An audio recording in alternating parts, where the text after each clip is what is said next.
Sure. You really have to do this?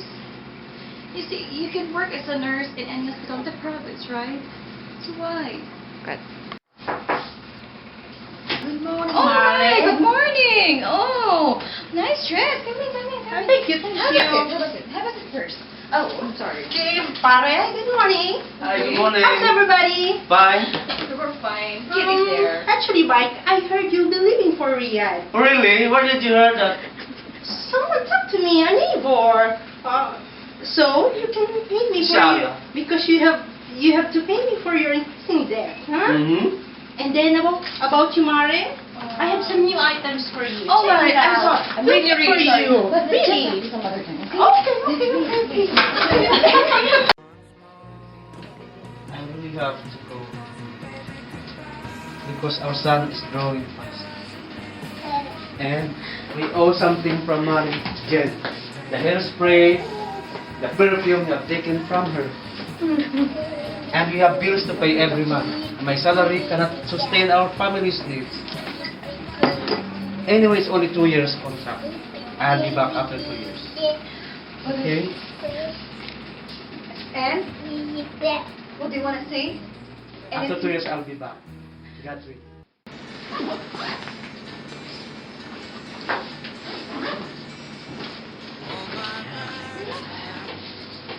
So, Mike, this is the copy of your contract, huh? As what we have talked, 1 month salary will be deducted from you. I Okay? know. Thank you. Hope not to see you. Kuya, this is my letter for you. And this one from Nanay and Tatay.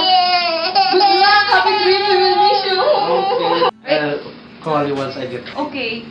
I'll Take care of the baby, huh? Okay. I'll activate your Facebook account and I'll tweet you there. So you take care of yourself and Okay. Bye-bye, baby. Bye-bye. God bless and I hope to see you soon. Okay? Bye. Bye. Dear Kuya Mike, God bless you on your journey. By the way, Kuya, don't forget my graduation gift. iPhone 4S will do. I'll be celebrating my birthday too. Chuck Taylor size 6 and Victoria's Secret's love spell. I love you, Kuya.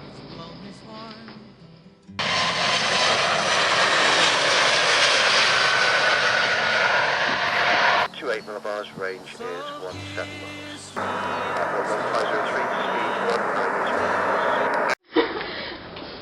Morning, Michael. Morning. Welcome to Meal Surgical Ward. Thank you. Okay. Here in Meal Surgical Ward, we have 24 beds capacity, and we're catering here all surgical cases. And we're also catering for all male patients. So I would like to introduce to you your colleagues. This is Lani, Morning, ma'am. your senior nurse, Emmy. Welcome to That is Emmy. Welcome to Mayo Surgical Ward.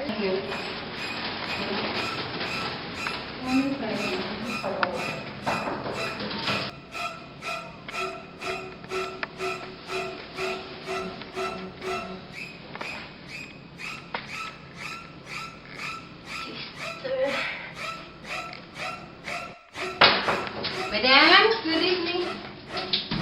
Oh my God. Oh.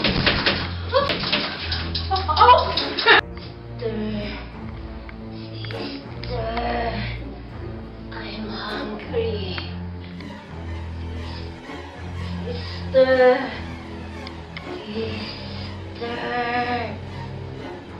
What?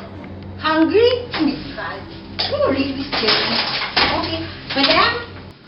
I'll just inform the doctor, but for now you have to go take her break. This is the nurse's call. If you need anything, just call me, but no, don't go down on the bed. Okay? Thank you. So Mike, since you're Yes, new ma'am. in Ahmadi Hospital, I will teach you how to send a patient to OR. Good evening, madam. Ay, kami The OR is calling now, so we will send you in to OR. So Michael, before we will send the patient, we should complete and check the complete the checklist for operation, like the name of the patient, the ID band, the pre-medication given to be signed by the medication nurse. Excuse Your me, name, ma'am. madam, is... Excuse me, ma'am. No porter? Actually, there is porter, but for now, there's no available, so you will be the porter. Please lock the room on 130. I'll bring the patient down. No problem.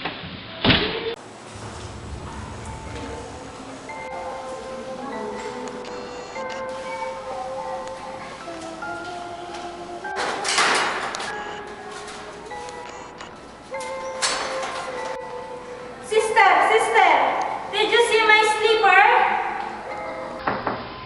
Assalamualaikum. Aywa, madam. Shara, Lera Chan. Lera Ru. Ro. Okay, malis. Mami, Ma'am Nina. Malis, Mami, Ma'am Nina.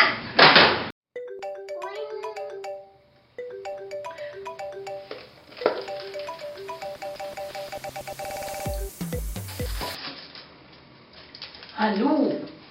Hello, Dad. How are you? How are you? Hello. Yes, ma'am. I miss you. How should I respond to your question? I wanted to go home for today, but you know my situation. I don't have enough money.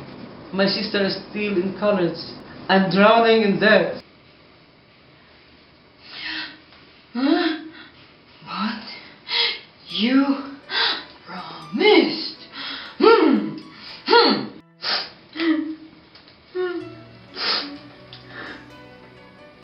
You don't know what I'm going through here. You don't have any idea how hard it is for taking care of other people while I cannot take my own family and my loved ones. I love my family, but I love my job too. So tell me, what should I do? It's really hard, Mom.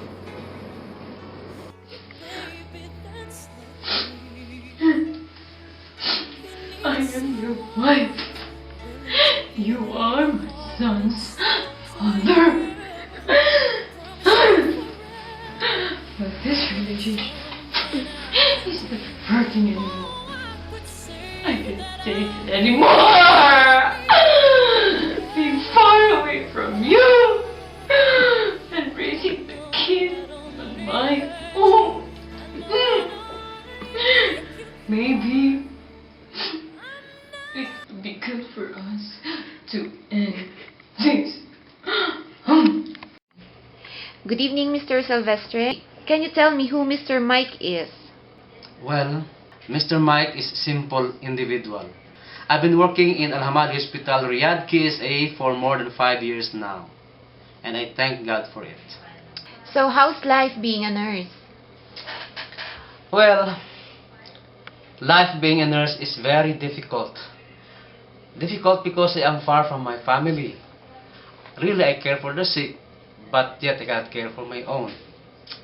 But then again, it is fulfilling in the sense that you realize that you are a part of your patient's healing through your benevolent care and just your patient's advocate through a human leading and utmost respect.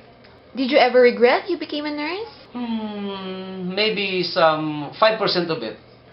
Because really, being a nurse again is a hard work. You should be patient, you should be flexible, understand your patient, and should control your temper. Well said, Mike. It really takes a courageous heart being in your profession. I'm sure many nurses out there will watch this movie. Any message for them? Well, for all the nurses out there, please come and watch this movie. It is very significant in our lives. So that's what we got, because we are nurses. And there is no other nurse but you. Thank you and happy Nurses Week to all of us.